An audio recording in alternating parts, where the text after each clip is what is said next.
Hey, Rebel Rouser. I'm Alan Voivod, and this is Star Wars 7x7. So, gosh, remember the good old days? Remember the days when a movie could break 200 million in total box office, and you would be like, wow, that movie's doing amazing. Holy cow. And it does it in less than a week?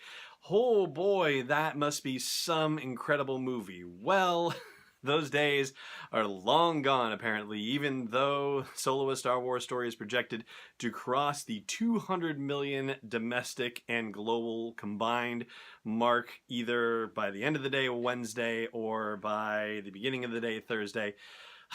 Yeah, those days are not good enough anymore. Not when you've got a $2 billion grosser like The Force Awakens, or $1 billion plus like Rogue One and The Last Jedi, or Avengers Infinity War, which is currently pushing $2 billion. It's like $1.9 billion or something like that. Yeah. You know, those things are really kind of outliers when you look at the rest of the world and the rest of movie releases in general. But yeah, the good old days. 200 million, that's pretty much what The Phantom Menace and Attack of the Clones did in their first few days of release. So, that's a wild comparison. And, it puts us a little bit at odds with the folks that like the prequels. Hey, I got nothing against the prequels. I happen to prefer what I happen to prefer, but I'm not a prequel hater by any stretch of the imagination. And in fact, as you've probably heard me say on the podcast once or twice, I have come to appreciate Attack of the Clones more over the years, primarily because it reminds me of certain uncomfortable segments of my own adolescence. But be that as it may, I'm not here really to talk about Scoundrel Business stuff today. We will dig deeper into that at the beginning of next week. No, today, what I wanted to talk to you about was a moment that I didn't talk to you about on the podcast before Solo came out, because I thought it was a moment of such import that I was rather surprised that Lucasfilm actually released footage of this moment as part of their promotional run-up to Solo: A Star Wars Story's release. But now that we are past that point, and hey, I mean, I guess if you haven't seen it in theaters, then on the one hand, I guess you could construe this as a spoiler, but on the other hand, this footage was released in a commercial that debuted on May the 4th, so it's not really a spoiler, technically speaking, in the definition of what a spoiler is, but that being said, fair warning to you. So here's the thing. In the original, trailers and teasers and whatnot, there was a bit of footage that, when I saw it, I was like, okay, this out of anything else is the thing that's going to make me worried. And it was this exchange between Han and Chewie right here. What do you think? Well, what do you know? Now, I don't know about you, but for my money, when he goes, oh, what do you know? I feel like I just said it more naturally than Alden Ehrenreich did in that shot. I mean, it felt really awkward the way that line was delivered for, my particular taste. And I thought, oh boy, if that's how we're going to have line readings on this stuff, I don't know. But good news, that scene doesn't even appear in the movie. So it's all good. Apparently they saw that and went, yeah, maybe not so much. So not there. And so all is well. But here is the particular bit of footage that I was, so excited about. And, well, let's just let the moment speak for itself. All hell bandit.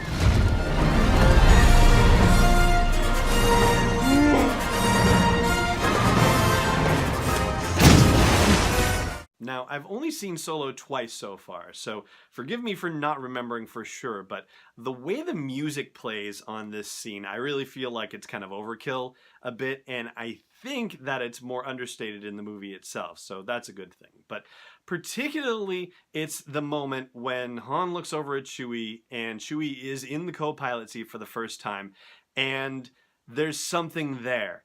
And Alden Ehrenreich does not overplay that moment. There's just a subtle look over like, and maybe just the dawning realization of this feels right. This is what it's supposed to be.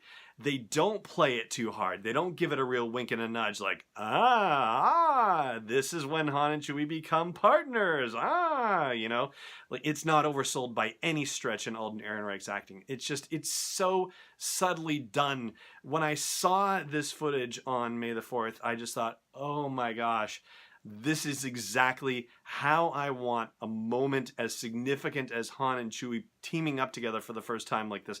That's exactly what I hoped it would be. So when it came time to go to the movie, I gotta be honest with you, my expectations were definitely lowered because of the critical response to the movie. And, I hadn't read the movie reviews because I was at the point where I didn't want any reviews to tell me additional information about the movie that I didn't yet want to hear. I figured I'd already heard enough, I'd seen enough. I didn't want to hear or see any more about what might happen in the movie as a result of reading additional stuff online. No spoilers or anything like that. And turned out, it was a good thing because they were out there to be had.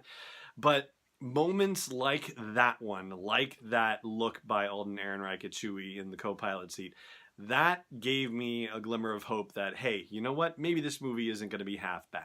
And the thing about the naysayers right now, not the movie review critics, not the official folks, but the negative reviews that are being posted, I gotta say, it's really hard to sort out how much of that is people who actually saw Solo: A Star Wars Story and disliked it, and how much of it is people who hated The Last Jedi for one reason or another and have decided that they are not going to see Solo as a result and are just laying hate on Solo that is really meant for The Last Jedi.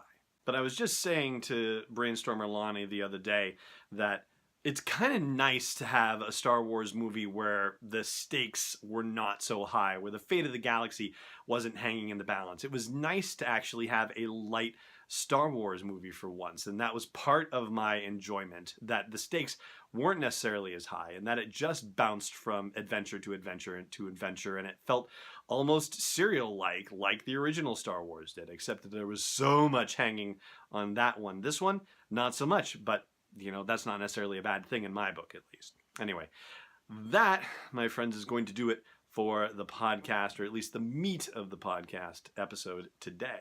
Over on the audio version, I'll do Last Jedi Trivia, and you can check that out at sw7x7.com/iTunes or wherever you like to listen to podcasts. But for now, it just remains for me to say thank you so much for watching, and may the Force be with you wherever in the world you may be.